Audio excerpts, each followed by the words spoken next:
일단 저 여당에서는 간호법을 통과시켜주지 않겠다라고 하기 때문에 이제 일단 이 행정력으로 막고 있는, 정치력으로 막고 있는 건데, 그 중에 또 여론도 무시할 수가 없잖아요. 그런데 여론이 크게 흔들리지 않았거든요. 왜 안 흔들렸나 이렇게 봤더니 기본적으로 상반기에 민노총 시위가 너무 많았습니다. 그러니까 시위가 너무 많을 때 거기 이제 끼워서 하는 시위는 사람들한테 야 피곤하다 피곤해 하는 피로감을 굉장히 많이 줬던 것 같고요. 또 하나는 국민 입장에서 간호법이라는 것도 사실은 명명 자체가 무슨 뜻이지? 라고 생각이 됩니다.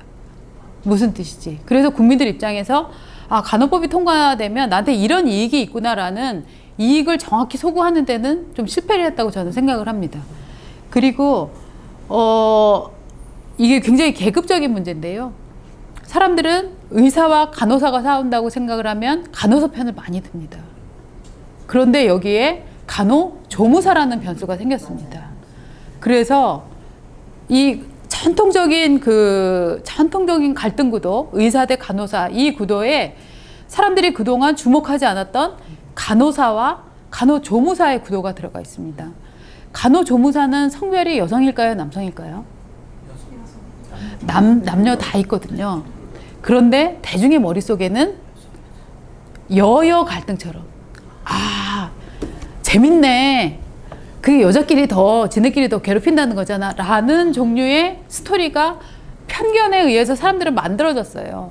그래서 실제로 간호사도 그렇고 간호조무사도 그렇고 다 남녀를 가리지 않고 그 직업군이 형성되어 있는데 사람들은 오랫동안 의사는 남자, 간호사는 여자, 간호조무사도 여자라고 생각을 해서 이게 희한하게 간호조무사 이슈가 터지면서 아, 간호조무사가 더 계급적으로 또 막 그 간호조무사를 뽑는데 뭐 학력 제한을 둔다고? 대학 나오면 못하게 한다고? 라고 하면서 사실은 그 부분도 일종의 저는 여론 플레이 같은 것들이 많이 작용했다고 보는데 어쨌거나 의사 입장에서는 간호조무사 때문에 상당히 여론에 여론적으로 방어를 하는 이런 기제였다는 생각이 들어서 참 우리나라 정치 시위 문화에서도 그러니까 각 이익 집단이 싸울 때 의사 대 간호사 누구 말이 맞느냐는 별로 중요하지 않아요. 누가 더 힘세 보이느냐. 그러면은 이런 투쟁이 벌어질 때는 대개 이제 약자의 편에 많은 분들이 서게 되어 있는데 이 싸움에는 아주 기이하게 간호조무사 이슈가 끼어들면서 전선이 매우 불투명해지는 그런 효과가 나왔던 것 같아요. 들어서 이제 설명을 드리는데요. 저라면은 차라리 이런 수치들, 한국은 독일의 경우에는 의사가 형사처벌 기소가 돼서 형사처벌까지 가는 비율, 이거랍니다. 그래서 이 숫자를 쭉 보여주고 의사를 전과자 만드는 대한민국, 이런 식의 캐치프레이즈를 쓴다던가, 아니면 한 손에는 수갑, 한 손에는 청진기, 야, 무서워서 진료 못하겠다. 그러니까 의사는 오히려 약자 전략을 저는 가져가야 된다고 생각을 하거든요. 그래서 그 다음에 공포의료, 의사가 공포에 떨면서 진료를 하면 이게 궁극적으로는 환자의 손해다.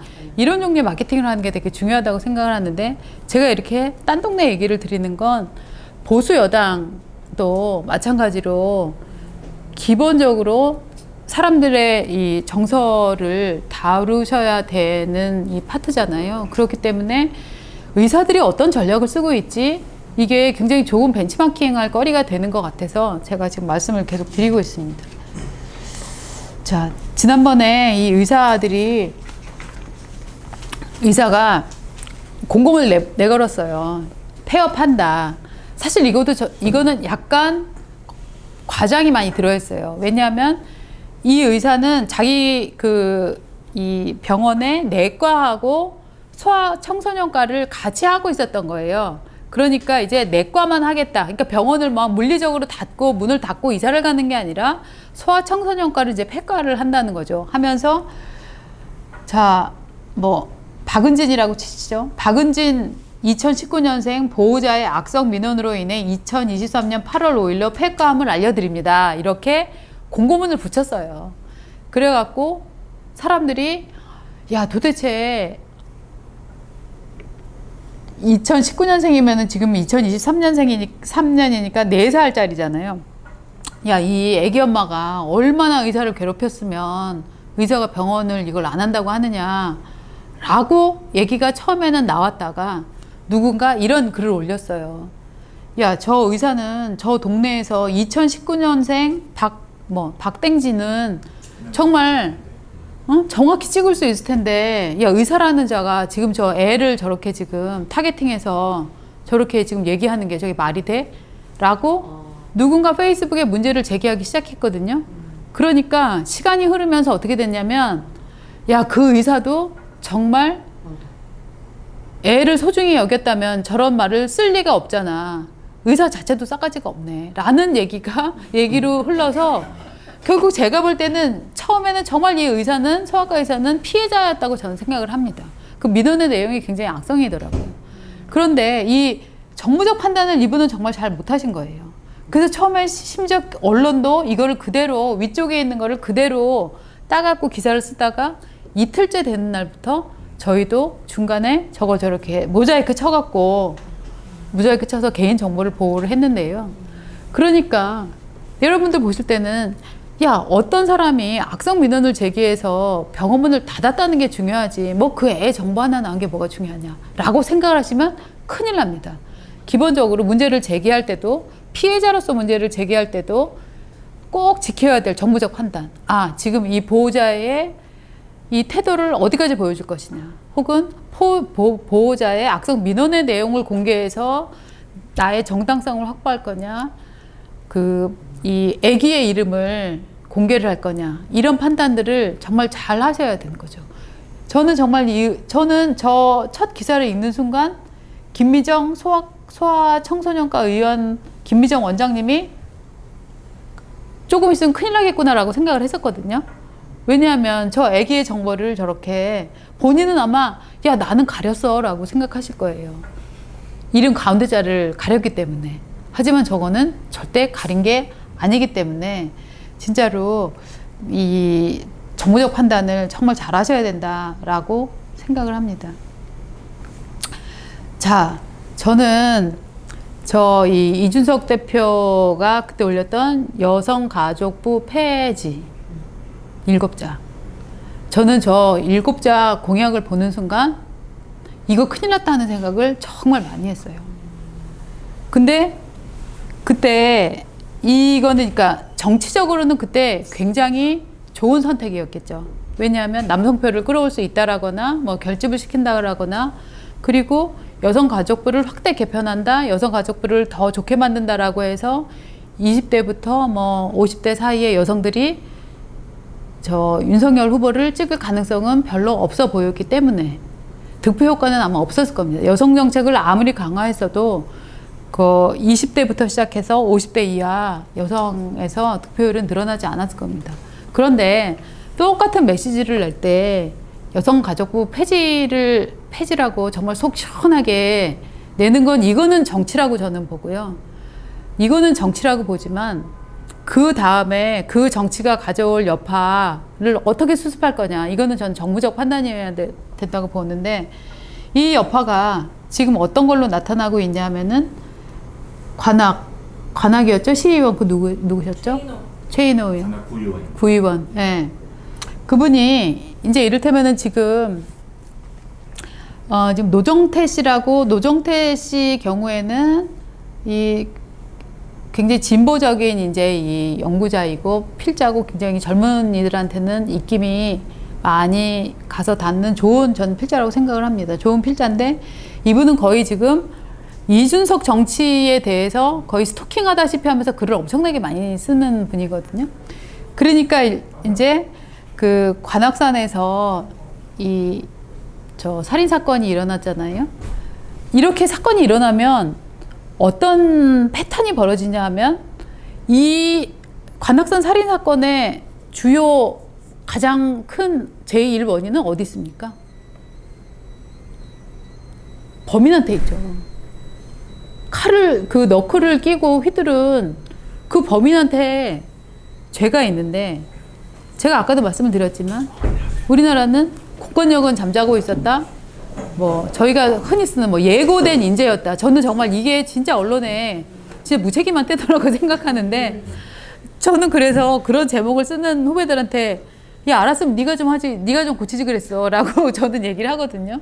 신문도 이 예견할 수 없는 사건들이 정말 많습니다. 그런데 이 관악산 사건이 일어나고 나면은 어떻게 되냐면은 되게 나오는 게 산길 무서워서 못 걷겠다 이제 나옵니다. 근데 원래 산길은 무서운 데입니다. 원래 산길은 무서운 데인데 우리는 모두가 산길은 무서운 데라고 알고 있습니다. 하지만 무서워서 산길을 못 걷겠다라고 기사가 이렇게 뭐가 나가거나 구호가 나가잖아요. 그러면은 산길은 무섭지 않게 걸어다니는 길이라는 인식들이 쫙 퍼지는 거예요. 그 다음부터. 그래서 지금 산에다가 CCTV 엄청나게 깐다는 지금 얘기를 하고 있잖아요. 예. 자, 그러면 우리나라에 지금 범죄를 예방하고 있는 가장 중요한 기능은 CCTV입니다. 그 어떤 구의 경우, 성동구의 경우에는 사각지대가 하나도 없는 구예요. 성동구는 그럼 어떻게 사각지대가 하나도 없을까요? CCTV에? 엄청 많이 달았는데 거기는 겹치지 않게 동선을 그러니까 이를테면 주민들한테 가장 우범지대를 먼저 찍으라고 했답니다.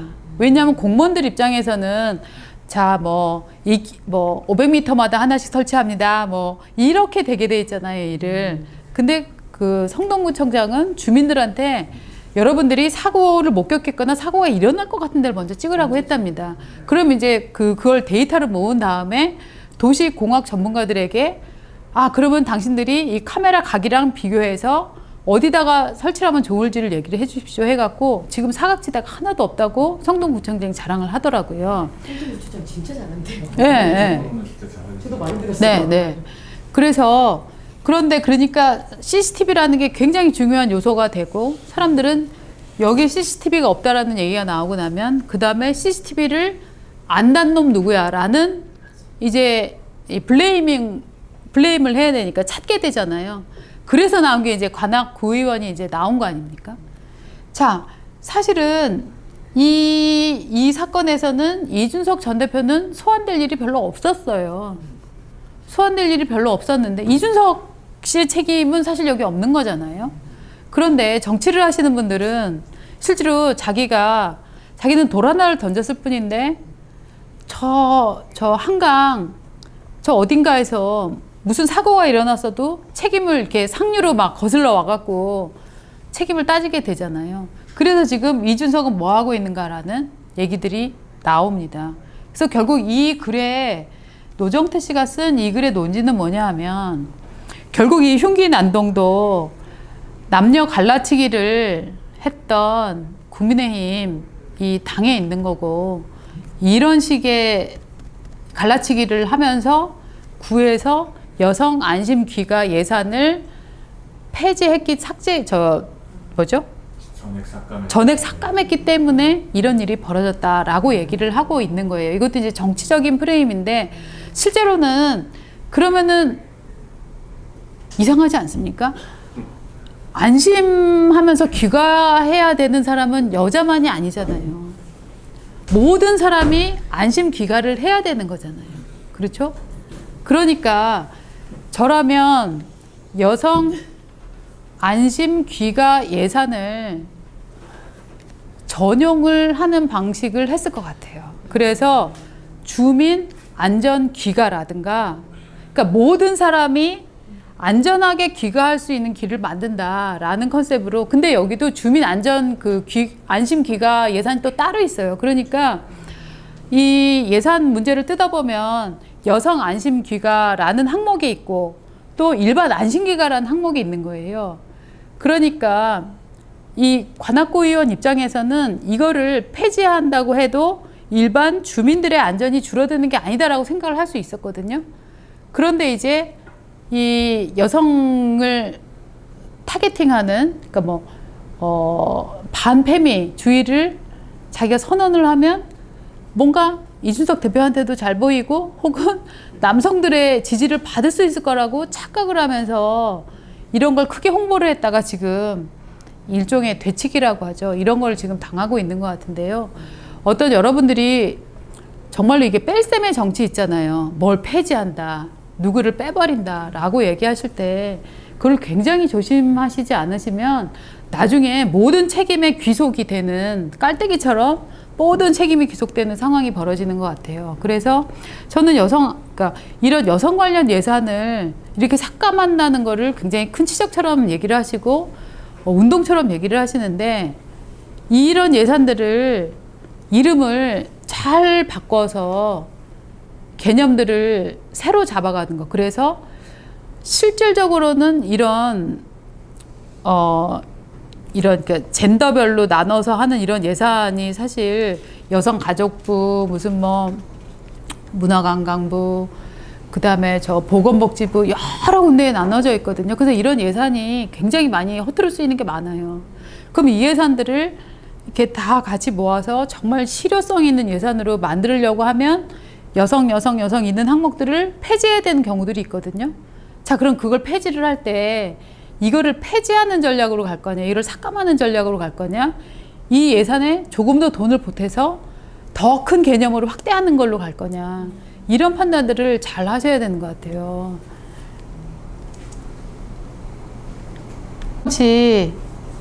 정말 이제는 청년 정치는 진짜 노이즈입니다.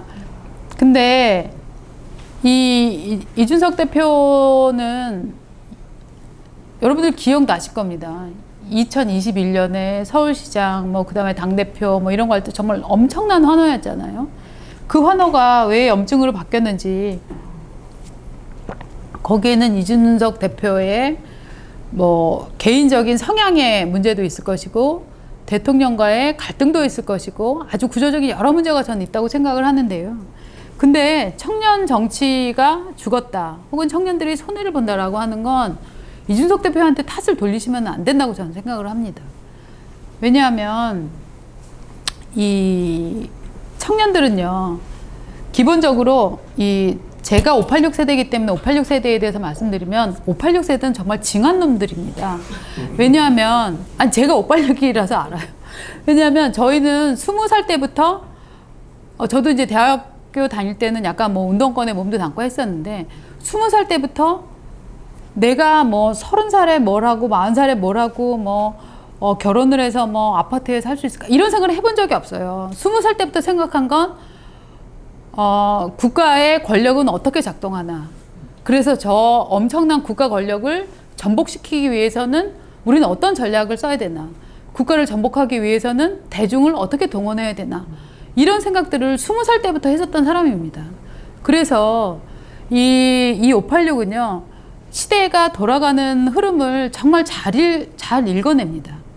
그래서 일반 기업에서도 어떤 패턴이 돌고 있냐 하면 20대 여사원들이 40대 부장이 있다고, 40대 부장, 그 다음에 50대 임원, 50대 이사님, 40대 부장이랑 50대 이사님 중에 누구를 더 싫어하겠습니까? 20대 여자 직원이. 40대 손 들어보세요. 자, 50대 겁나 싫어할 것 같잖아요. 아니에요. 이 586들은요 세상이 이 권력이 어떻게 흐르는 걸 너무 잘 읽어요. 그래갖고 내가 지금 이 포지션에서 20대한테 찍히면 이게 불리하구나 해갖고 50대, 그래서 스윗 꼰대라는 스윗 꼰대 있어요. 50대들은 절대 20대한테 뭐라고 하지 않아요. 나무라지도 않고 법인카드 주고 맛있는 거 사 먹으라 그러고 잔소리도 안 해요. 그리고 그 모든 일을 모아서 40대한테 시켜요.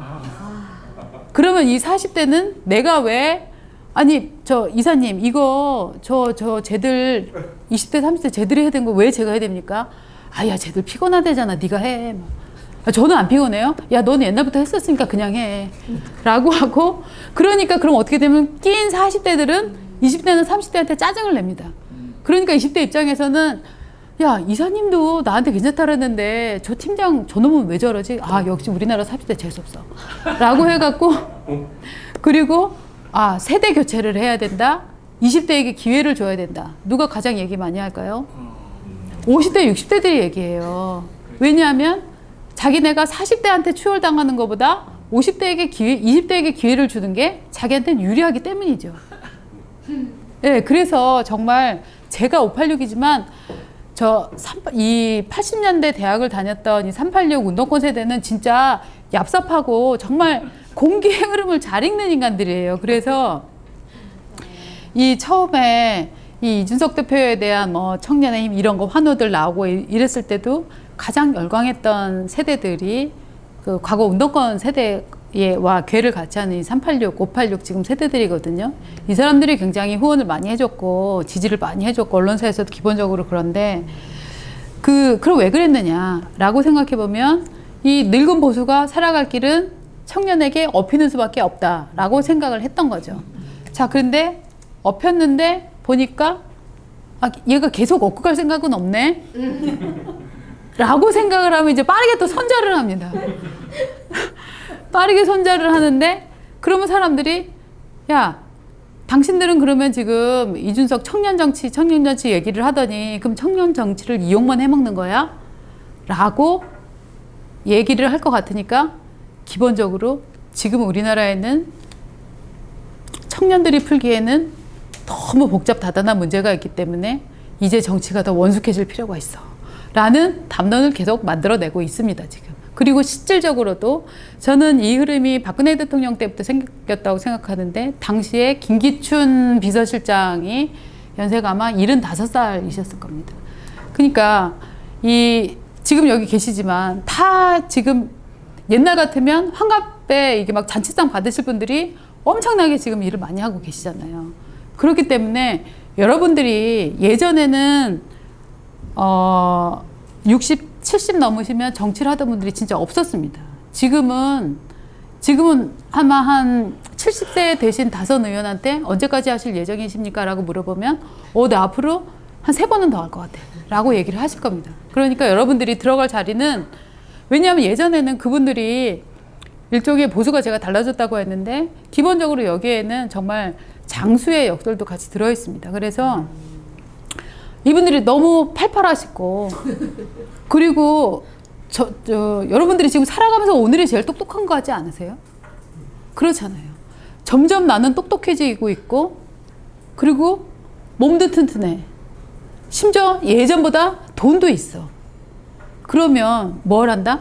정치가 그런 상황에서 할 수 있는 가장 재미있는 일이잖아요. 이거는 영향력을 많이 펼칠 수 있는 일이고. 그러니까 돈 없고 경험이 부족한 여러분들은 여러분들의 청춘을 어필하는 것 외에는 이 시장에 들어올 수가 없는 상황이라고 저는 생각을 해요. 근데 예전에는 청년에게 내어줄 자리들을 스스로 알아서 이제 만드셨거든요. 원로들이. 난 이제 그냥 뭐 지역 내려가서 뭐 하고. 근데 이제 그 시장이 너무 타이트해졌기 때문에 안 내줘요. 게다가 사회 원로들이 사법 리스크가 다 걸려 있어요.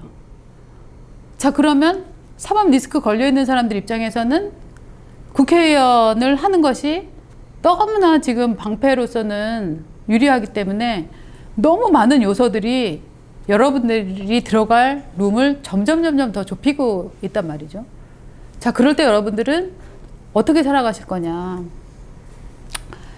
저는 이 586대 2030, 586 이상 이 세대와 여기 싸우실 때는 저는 이제 진짜 이 세대의 전쟁을 시작하셔야 된다고 보는데 싸우실 때는 저 이상의 세대는 절대 제 발로 나가지 않습니다. 밀어내시는 거 외에는 방법이 없다고 저는 생각을 해요.